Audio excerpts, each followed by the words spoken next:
Et on ouvre cette Europe 1 13h avec la Nouvelle-Calédonie. Un homme a été tué par un tir de policier après la visite d'Emmanuel Macron, ce qui porte à 7 le nombre de victimes depuis le début des émeutes sur l'archipel. Que sait-on des circonstances de ce drame à la mi-journée, Wilfried de Villers? Il a eu lieu dans la commune de Doumbéa, au nord de Nouméa, en milieu d'après-midi. 2 policiers patrouillent en voiture quand ils sont pris à partie physiquement par une quinzaine de personnes. L'altercation dégénère quand l'un des policiers fait usage de son arme, tuant un homme de 48 ans.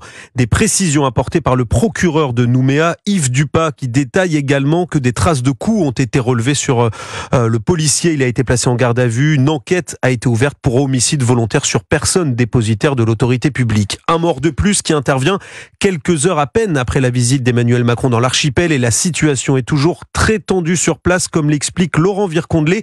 Il vit en banlieue de Nouméa. La crainte est toujours là, quoi. Donc les quartiers sud de Nouméa commencent à être un peu tranquilles. La zone industrielle a été un peu reprise par les forces de l'ordre, mais on a toujours des zones très sensibles comme le fond du Cos, là, certaines zones à l'extérieur de Nouméa, sur la commune de Doumbéa, qui sont encore des zones très chaudes. Ça fait pas encore 24 heures que le président a quitté le territoire. Il n'y a toujours pas de mot d'ordre de lever quelconque barrage et aucune position pour le moment, quoi.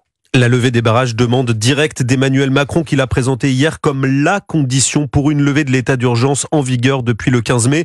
Preuve aussi que la situation reste tendue, la prolongation de la fermeture de l'aéroport international, où les vols commerciaux ne reprendront pas avant mardi prochain au moins.